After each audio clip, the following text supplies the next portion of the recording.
नमस्कार मित्रों, दिव्या साहित्य संग्रह में आप सभी का स्वागत है। जैसे कि बीए प्रथम, बीएससी प्रथम, बीकॉम प्रथम, जितने भी प्रथम वर्ष स्नातक के जितने भी प्रथम वर्ष के छात्र हैं उनके सिलेबस में दिया हुआ है कि पल्लवन क्या है। पल्लवन तो चलिए हम आज पल्लवन को विस्तार रूप से देखेंगे। पल्लवन तो एक खुद में ही विस्तार रूप है, विशदीकरण विस्तारण ही उसका परिभाषा है। तो चलिए देखते हैं कि पल्लवन विशदीकरण विस्तारण का अर्थ है। क्या है? पल्लवन विशदीकरण विस्तारण का अर्थ है किसी कथन अथवा सूक्ति को विभिन्न उदाहरणों और प्रमाणों द्वारा विस्तृत करके लिखना। कोई भी कथन अगर हमको दिया हुआ है मित्रों, कोई भी सूक्ति दिया हुआ है तो उसको विभिन्न उदाहरणों द्वारा हमको विस्तार रूप में समझाना। जैसे कोई भी एक वाक्य है या किसी भी चीज़ को आप समझाने के लिए विभिन्न उदाहरण के को हमारे समझ रख के समझाते हैं ना मित्रों, तो वही एक क्या है, हमारे दैनिक जीवन में इसको हम पल्लवन ही बोल सकते हैं, जिसको हम किसी भी चीज़ को आप किसी सामने वाले को विस्तार रूप से समझाना, वही विस्तार रूप क्या है, पल्लवन है। यह संक्षेपण का ठीक उल्टा है। संक्षेपण क्या होता है? एक संक्षिप्त रूप होता है, लेकिन पल्लवन क्या है? एक विस्तृत रूप होता है। और संक्षेपण में जैसे गद्यांश दिया हुआ होता है मित्रों, उसको एक शॉर्टकट में एकदम सीमित शब्दों में उसका सार तत्व दिया रहता है, तो वो है संक्षेपण। तो पल्लवन का जस्ट अपोजिट क्या है? आपका संक्षिप्तीकरण है। जबकि देखो संक्षेपण में शब्द सीमा का बंधन रहता है। अब संक्षेपण जैसे मैं बताई ना मित्रों कि पल्लवन में क्या है, पूर्ण रूप से उसका विस्तारीकरण रहता है, लेकिन संक्षेपण का क्या रहता है, एकदम हमको पूरे उसके वाक्यों को पढ़ के केवल 2-4 लाइनों में ही उसका सार तत्व निकालना रहता है, वो होता है संक्षिप्तीकरण। तो क्या होता है, संक्षेपण में शब्द सीमा का बंधन रहता है। संक्षेपण प्रायः मूल पाठ का लगभग 1/3 होता है, जबकि विस्तार में किसी सीमा की बंधन नहीं होती। जैसे गाय का निबंध ले लीजिए, दिवाली ले लीजिए, हम चाहे तो उसको और भी अपने शब्दों में लिख सकते हैं, तो उसकी कोई सीमा नहीं होती, वही है पल्लवन। आप सुविधा अनुसार विस्तारण को अनुच्छेदों में लिख सकते हैं। विस्तारण या पल्लवन स्पष्टीकरण, व्याख्या, भावार्थ और आशय से सर्वथा भिन्न है।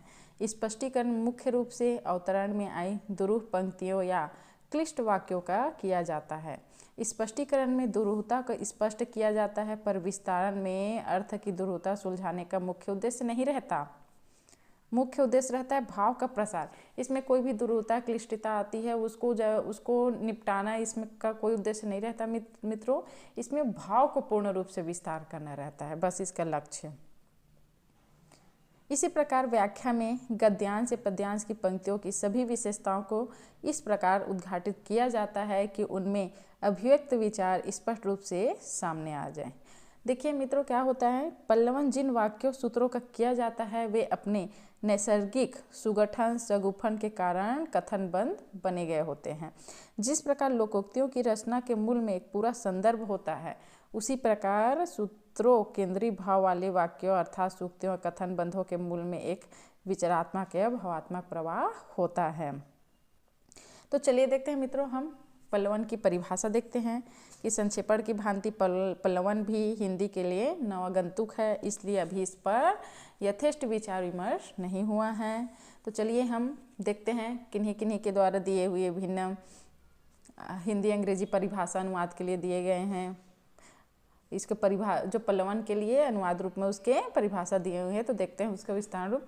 किसी सुगठित एवं गुम्फित विचार अथवा भाव के विस्तार को हम क्या कहेंगे मित्रों? पल्लवन कहेंगे। किनके द्वारा है? डॉक्टर वासुदेव नंदन प्रसाद जी द्वारा। तो इनके द्वारा क्या है मित्रों कि किसी सुगठित एवं गुम्फित विचार अथवा भाव के विस्तार को हम कहेंगे पल्लवन। देखते हैं डॉक्टर राजेंद्र प्रसाद जी के अनुसार पल्लवन का अर्थ होता है पल्लवन उत्पन्न करना या विषय का विस्तार करना। क्या होता है मित्रों? पल्लवन का अर्थ होता है उत्पन्न करना, पल्लवन या किसी विषय का विस्तार करना। तो 2 परिभाषाएं हमारे लिए बहुत है, तो 2 परिभाषाएं हमने देखा। तो हम देख सकते हैं और किसी सुक्ति, सुभाषित, सुगठित, सुगम्फित विचार वाले आदर्श वाक्य के मूल भाव का तर्क सम्मत शैली में विभिन्न उदाहरण, विवरण, दृष्टांतों द्वारा किया गए परिवर्धन या पल्लवन ही विस्तारण है। होता है ना मित्रों। हम विभिन्न प्रकार के अपनी बातों को समझाने के लिए, अगर सामने वाला समझते नहीं रहता है तो हम समझाने के लिए अपने विभिन्न उदाहरणों को प्रस्तुत करते हैं। वही क्या है, साधारण शब्दों में पल्लवन है। तो हमारे दैनिक जीवन में देखते हैं कि पल्लवन की महत्व और उपयोगिता क्या क्या है। यह तो स्पष्ट है कि हमारे दैनिक जीवन में संक्षेपण के जितना महत्व है उतना पल्लवन का है।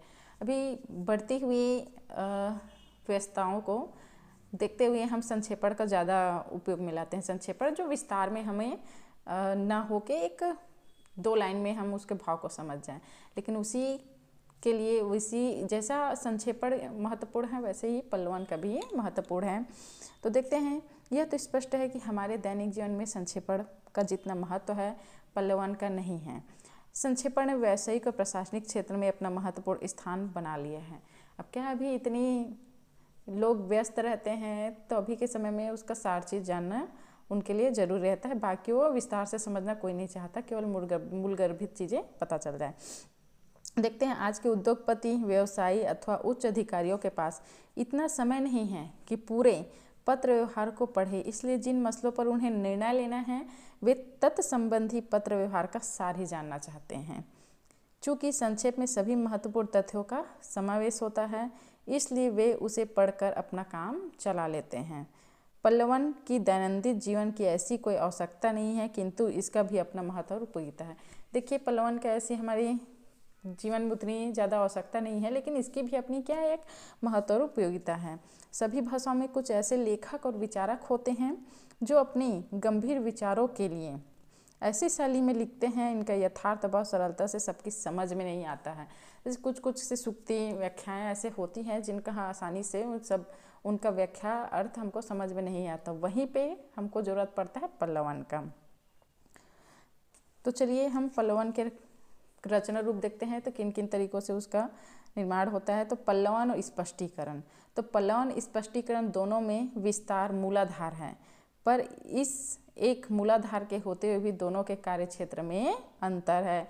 स्पष्टीकरण मुख्य रूप से अवतरण में आई दुरूह पंक्तियों का या क्लिष्ट वाक्यों का किया जाता है। किसके स्पष्टीकरण किया जाता है? जो भी कठिनाई वाले जो शब्द आते हैं उन सभी को किया जाता है, उनका विश्लेषण। उनमें जो दुरूहता, आगम्यता और दुर्बोधता रहती है उसे विश्लेषण, व्याख्या, उपमान, दृष्टांतों द्वारा स्पष्ट किया जाता है। पर पल्लवन में अर्थ की दुरूहता सुलझाने का उपकरण मुख्य नहीं होता, अपितु मुख्य होता है दिए गए संदर्भ के केंद्रीय बिंदु एवं भाव का प्रसार, उसके सभी मार्मिक पहलुओं का उद्घाटन करना। इस तरह दोनों के उद्देश्य पृथक हैं। इस दृष्टि में पल्लवन स्पष्टीकरण का मार्ग भी अलग है। तो अब देखते हैं इसका दूसरा है पल्लवन व्याख्या। इनमें कभी कभी पूछा जाता है मित्रों, इसे फर्स्ट ईयर के एग्जाम में आता है कि पल्लवन व्याख्या में अंतर बताइए। तो देखते हैं, इन दोनों का भी मूलाधार क्या है? विस्तार है, पर दोनों का मार्ग भी अलग अलग है। व्याख्या में किसी गद्यांश से पद्यांश की पंक्तियों की सभी विशेषताओं को इस प्रकार उद्घाटित किया जाता है। देखिए मित्रों, किसी गद्यांश से पद्यांश में की पंक्तियों की सभी विशेषताओं को इस प्रकार उजागर किया जाता है कि उनमें अभिव्यक्त विचार स्पष्ट और प्रांजल रूप में पाठक के सामने उपस्थित हो जाते हैं। उसका आकार भी मूल से बड़ा होता है। परंतु पल्लवन में हम किसी गद्यांश और पद्यांश की विशेषताएं, सौष्ठव को उद्घाटन नहीं करते, अपितु वाक्य के मूल भाव का करते हैं। वही पल्लवन उसका विषय क्षेत्र है। गद्यांश से पद्यांश के भाव का पल्लवन उसका कार्य नहीं है। व्याख्या में प्रसंग, निर्देश और विवेचित विषय की भाव का पल्लवन उसका कार्य नहीं है। इसमें क्या है, पल्लवन में इसका प्रश्न भी नहीं उठता। इस प्रकार इन दोनों में अंतर स्पष्ट हो सकता है कि पल्लवन और व्याख्या में बहुत ही अंतर है। देखते हैं पल्लवन और भावार्थ क्या होता है। पल्लवन और भावार्थ में मौलिक अंतर है। साम्य है तो इतना ही, साम्य का अर्थ होता है मित्रों समानता। समानता है तो इतना ही कि भावार्थ के आकार प्रकार के संबंध में कोई सीमा रेखा निश्चित नहीं है कि इतने शब्द सीमा में आपको विस्तार करना है, इसकी कोई इसमें रोक टोक नहीं है। और पल्लवन के संबंध में कुछ ऐसी ही बात है, अन्यथा दोनों का क्षेत्र पृथक पृथक है। भावार्थ के लिए किसी अवतरण या अपेक्षा बड़ी रचना की आवश्यकता है। पल्लवन के लिए वाक्य मात्र यथेष्ट है। मतलब एक वाक्य दे दिया जाए पल्लवन के लिए तो उसके बारे में हमको विस्तार कर डालेंगे हम। भावार्थ में समस्त अवतरण के भाव को स्पष्ट किया जाता है, उद्देश्य रहता है उसका पल्लवन नहीं। जबकि विस्तार में मूल भाव का संयुक्ति विस्तार अपेक्षित है, तो दोनों में मौलिक भेद है। देखते हैं पल्लवन और आशय। आशा का आधार भी विस्तार है। एक आलोचक के अनुसार तो उसकी आकार सीमा सुनिश्चित नहीं हो सकती, वह आवश्यकता अनुसार मूल से भी बड़ा हो सकता है और छोटा भी। यदि मूल छोटा और सारगर्भ और विचार संकुल है तो आशय निश्चय ही मूल से बड़ा होगा, और यदि मूल बड़ा है तो उसकी शैली के कसौट से अधिक फैलाव तो आशय ही संक्षिप्त होगी। मूल से कई गुना छोटा आशय लेखक का ध्यान स्पष्टता पर रहता है। अब देखते हैं कुशल विस्तारक के गुण। बहुत ही महत्वपूर्ण है मित्रों। बहुत बार प्रश्न किए गए कि कुशल विस्तारक के गुणों को लिखिए। पल्लवन में ही किए जाते हैं, पल्लवन में ही आता है कि कुशल विस्तारक के गुण क्या क्या हैं। तो चलिए देखते हैं कुशल विस्तारक के गुण क्या क्या हैं। पहला है गहन अध्ययनशीलता। उसे बहुत गहन अध्ययनशील होना चाहिए। कुशल विस्तारक को गहन अध्ययनशील होना चाहिए। उसको विविध विषय पर अधिकार होने चाहिए। देखो क्या है, कुशल विस्तारक के लिए गहन अध्ययनशील होना अति आवश्यक है। उसे क्या है, विविध विषय पर अधिकार होने चाहिए। दूसरा है मित्रों सूक्ष्म निरीक्षणी दृष्टि। कुशल विस्तारक दृष्टि का सूक्ष्म निरीक्षणी होना बहुत उपयोगी है। इससे दिए गए वाक्य का मूल भाव तत्काल जान लेगा, है ना। वो ऐसा होगा कि सूक्ष्म निरीक्षणी दृष्टि होगा कि उसमें छिपे हुए भाव को समझ ले तो तत्काल ही उस भाव को समझ जाएगा। तीसरा है तार्किकता। कुशल विस्तारक को तर्कप्रिय होने चाहिए। तर्कप्रिय का तात्पर्य तर्क करना या विवाद प्रिय होना नहीं है। तार्किकता से अभिप्राय है तर्क सहमत विचार सरणी का पल्लवन। चौथा है तटस्थता होना चाहिए मित्रों। तटस्थता भी कुशल विस्तारक का गुण है। दिए गए संदर्भ का तटस्थ पल्लवन ही उसके कार्य का क्षेत्र है। पांचवा व्याख्या शक्ति संपन्न होना चाहिए। व्याख्या जिस प्रकार भाषण को संयुक्ति ढंग से दृष्टांतों और उदाहरणों से पुष्ट करता चला जाता है, वैसे ही विस्तारक को भी मूल भाव उदाहरणों दृष्टांतों प्रमाणों द्वारा पल्लवित करना चाहिए। इसलिए उसमें इस व्याख्या शक्ति का होना अत्यंत आवश्यक है। तो अभी तक क्या देखा हमने मित्रों, कौन कौन से गुण होना चाहिए। गहन अध्ययनशील होना चाहिए, सूक्ष्म निरीक्षणी दृष्टि होना चाहिए, तार्किकता होना चाहिए, तटस्थता होनी चाहिए और व्याख्या शक्ति संपन्न हो चाहिए। छठवां है भाषाधिकार होने चाहिए। कुशल विस्तारक को भाषाधिकारी भी होने चाहिए। जब तक भाषा पर अधिकार नहीं होगा तब तक पल्लवन की गुंजाइश ही नहीं निकलेगी। इसलिए भाषा को उसकी अनुवर्तनीय होना आवश्यक है। भाषाधिकार होने पर अभिव्यंजना शैली में दक्षता आ सकेगी। सातवां मित्रों, सातवां गुण है उनमें मेधावी होना। मेधा का अर्थ है बुद्धि। बुद्धि प्रायः जन्मजात होती है मित्रों, परंतु श्रम अभ्यास अध्ययन से उसे प्रखर बनाया जाता है। बुद्धि तो हमारी जन्मजात है मित्रों, लेकिन हम मेहनत करके उसे क्या है और बढ़ा सकते हैं। तो ये हो गए आपके कुशल विस्तारक के गुण।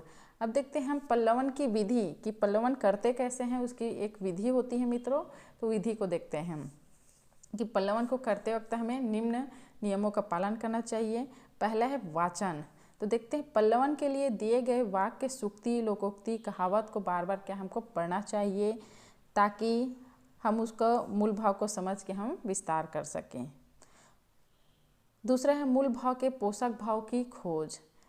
क्या करना चाहिए, पल्लवन में निहित सहायक मूल पोषक भाव को पहचानने समझने की चेष्टा करनी चाहिए, चेष्टा कीजिए। तीसरा है अनुक्रम से लेखन। अनुक्रम से लेखन का अर्थ होता है मित्रों क्रम अनुसार। तो जैसे देखते हैं मूल और उसके सहायक भाव के अन्वेषण के बाद उन्हें महत्व के क्रम से कॉपी में उतार लेना चाहिए। चौथा है आवश्यक दृष्टांतों और उदाहरणों विवरणों का लेखन। उसका क्या है, यथा स्थान में उसको लिखना चाहिए। उसके बाद है प्रथम प्रारूप। पल्लवन का एक कच्चा अर्थात प्रथम प्रारूप तैयार कर लेना चाहिए। फिर वाक्यों का अनुक्रम जमाने के बाद उसे बार बार पढ़कर अंतिम रूप देने चाहिए। देखिए पल्लवन करने का भी एक विधि हमको बताया गया है। फिर उसका क्या प्रारूप का अंतिम निरीक्षण हमको करना चाहिए मित्रों। प्रारूप तैयार हो जाने पर सबसे पहले देखें कि वह मूल के भाव के अनुरूप विकसित है या नहीं। बस फिर सातवां है लेखन। उपयुक्त निरीक्षण के बाद प्रारूप को पल्लवन के रूप में कॉपी में शुद्ध उतार लेना चाहिए। ये विधि है मित्रों। जैसे पल्लवन के भिन्न उदाहरण हैं। नर और नारी एक ही गाड़ी के दो पहिए हैं। इसे आप क्या है एक पूर्ण रूप से जितना हम बोले उतना विस्तार करके हमको समझा सकते हैं मित्रों। जैसे महत्वाकांक्षा मोती निष्ठुरता की सीपी में रहता है। सबे दिन जात ने एक समान, मतलब सब दिन एक समान नहीं होता। ऐसे बहुत से उदाहरण हैं जिनका हम विस्तार करने के लिए हमें दिया जाता है। तो धन्यवाद मित्रों। आज हम लेके आए आपके सामने पल्लवन, कि पल्लवन होता क्या है। पल्लवन क्या, एक विशदीकरण विस्तारण है, विस्तार रूप ही है पल्लवन। ये क्या है, संक्षेपण का एक उल्टा है। ठीक है, तो धन्यवाद मित्रों। ऐसे ही हम बहुत सी वीडियो दिव्या साहित्य संग्रह में आपके लिए लाते रहेंगे। अभी के लिए धन्यवाद।